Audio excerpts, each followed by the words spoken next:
Assalamualaikum warahmatullahi wabarakatuh. Yang terhormat Bapak Joko selaku dosen mata kuliah Manajemen Hubungan Industrial. Izin memperkenalkan diri, nama saya Ahmad Syahroni dari kelas MC 703 dengan nomor induk mahasiswa 240 2010 20674.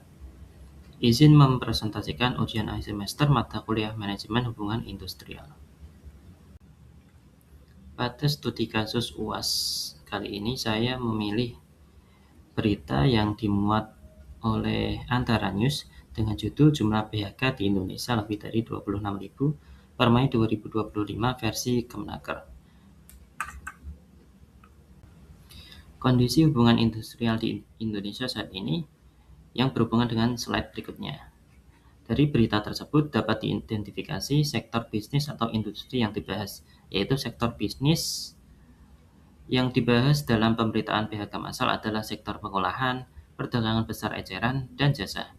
Kemudian, untuk isu hubungan industrial yang sedang terjadi adalah adanya kasus PHK massal.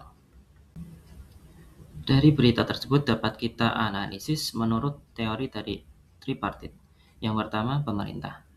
Berita PHK massal tersebut dikeluarkan oleh pemerintah melalui Kemenaker atau Kementerian Ketenagakerjaan.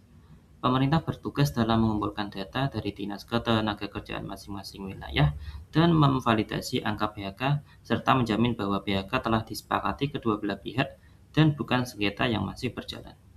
Kemudian pihak yang kedua yaitu pengusaha.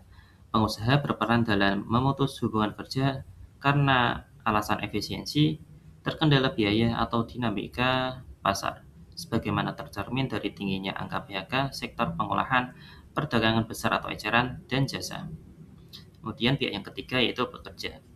Pekerja menjadi pihak yang menerima dampak langsung dari PHK massal dengan hak-haknya yang dilindungi berdasarkan hukum ketenagakerjaan dan peran serikat pekerja penting dalam memperjuangkan hak tersebut dalam kasus sengketa atau negosiasi kerja bersama. Dalam teori tripartit, kondisi ini menunjukkan ketidakseimbangan tekanan antara kebutuhan efisiensi perusahaan dan perlindungan kesejahteraan pekerja yang harus diatasi melalui dialog sosial antara ketiga pihak. Selanjutnya berkaitan dengan analisis negosiasi kolektif. Negosiasi kolektif dalam hubungan industrial biasanya terjadi atau muncul ketika pekerja atau serikat pekerja berdiskusi dengan pengusaha untuk memperoleh kesepakatan bersama terkait dengan PHK, hak pesangon maupun tunjangan. Dalam berita Antara News disebutkan bahwa angka PHK yang dilaporkan oleh Kementerian Ketenagakerjaan hanya mencakup kasus yang ingkrah, yang bermakna sudah disetujui kedua belah pihak atau tidak lagi diperdebatkan di pengadilan, yang menunjukkan bahwa negosiasi telah terjadi antara pekerja dan perusahaan sebelum data dilaporkan. Negosiasi kolektif yang kuat ditandai dengan beberapa aspek. Yang pertama, penyelesaian sengketa sebelum dibawa ke pengadilan hubungan industrial atau PHI. Yang kedua, kesepakatan pesangon sesuai dengan Undang-Undang Ketenagakerjaan. Dan yang terakhir, perlindungan hak pekerja yang adil. Selanjutnya, berkaitan dengan analisis hukum ketenagakerjaan. Hukum ketenagakerjaan di Indonesia mengatur mekanisme PHK dan hak-hak pekerja melalui berbagai peraturan, termasuk Undang-Undang Ketenagakerjaan dan peraturan pemerintah terkait jaminan sosial serta jaminan kehilangan pekerjaan. Pemerintah diwakili oleh Kementerian Ketenagakerjaan bertindak sebagai lembaga pengawasan dan penegak hukum dalam mencatat dan memvalidasi data PHK sesuai dengan prosedur hukum yang berlaku. Namun data berbeda dengan Asosiasi Pengusaha Indonesia atau APindo yang memiliki data PHK yang lebih tinggi menunjukkan tantangan dalam sinkronisasi hukum, pelaporan, dan interpretasi data antara pelaksana lapangan dan asosiasi pengusaha. Terdapat beberapa dampak isu PHK. Yang pertama, dampak isu PHK terhadap bisnis, yaitu reputasi perusahaan turun. PHK massal dapat menurunkan citra perusahaan di mata masyarakat, terutama calon pekerja. Yang kedua, produktivitas fluktuatif. Penurunan tenaga kerja berisiko mengurangi kapasitas produksi atau layanan. Yang ketiga, resiko hukum. Jika PHK tidak sesuai dengan ketentuan, perusahaan dapat menghadapi sengketa ketenagakerjaan. Kemudian, dampak isu PHK terhadap pekerja. Yang pertama, hilangnya penghasilan. Pekerja yang terkena dampak PHK akan kehilangan sumber utama pendapatan. Yang kedua, ketidakpastian ekonomi. PHK mendorong pekerja menghadapi ancaman pengangguran dan beban finansial. Dan yang terakhir, kebutuhan untuk meningkatkan keterampilan. Para pekerja membutuhkan keterampilan baru untuk masuk kembali ke dunia kerja. Selanjutnya, dampak isu PHK terhadap masyarakat. Yang pertama, penurunan konsumsi. PHK akan berpengaruh pada berkurangnya daya beli masyarakat. Yang kedua, ketidakstabilan sosial. Potensi konflik sosial seperti pencuri bisa meningkat jika jumlah pengangguran tidak segera tertangani. Yang ketiga, beban pemerintah.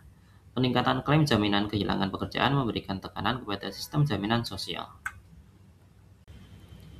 Selanjutnya, strategi penyelesaian konflik. Terdapat 3 strategi penyelesaian konflik, yaitu yang pertama, penguatan dialog sosial. Pemerintah, pengusaha, dan pekerja harus memperkuat forum tripartit serta komunikasi agar PHK massal mampu dikelola secara adil dan transparan. Yang kedua, negosiasi korektif yang efektif. Serikat pekerja harus dilibatkan sejak awal dalam perencanaan PHK agar kesepakatan pesangon dan kompensasi pekerja sesuai dengan hukum ketenagakerjaan. Yang ketiga, mediasi dan penyelesaian pengadilan hubungan industrial. Jika negosiasi gagal, maka penyelesaian sengketa melalui mediator atau pengadilan hubungan industrial harus segera dilakukan tanpa menunda hak pekerja. Terdapat 4 rekomendasi solusi atas kasus PHK massal. Yang pertama, standarisasi pelaporan data PHK. Perlunya dilakukan sinkronisasi data pelaporan PHK antara Asosiasi Pengusaha atau APindo dan Kementerian Ketenagakerjaan agar tidak terjadi perbedaan angka dan misinformasi. Yang kedua, perluasan jaminan kehilangan pekerjaan atau JKP. Perlunya dilakukan peningkatan akses JKP sehingga pekerja yang terkena PHK mendapatkan perlindungan sosial dan pelatihan kerja. Yang ketiga, peningkatan kompetensi kerja. Pemerintah melalui Kementerian Ketenagakerjaan perlu memperkuat program reskilling dan upskilling agar tenaga kerja yang terdampak PHK dapat kembali bersaing di pasar kerja yang dinamis. Yang terakhir, penerapan kebijakan pro investasi dan pro tenaga kerja. Pemerintah perlu melakukan sinergi kebijakan untuk menjaga iklim usaha tetap kondusif, tetapi tetap memperhatikan kepastian kerja dan kesejahteraan pekerja, misalnya melalui insentif ketenagakerjaan dan program jaminan sosial yang efektif. Demikian presentasi ujian akhir semester mata kuliah Manajemen Hubungan Industrial. Apabila terdapat kata yang kurang berkenan, saya mohon maaf. Saya akhiri. Wassalamualaikum warahmatullahi wabarakatuh.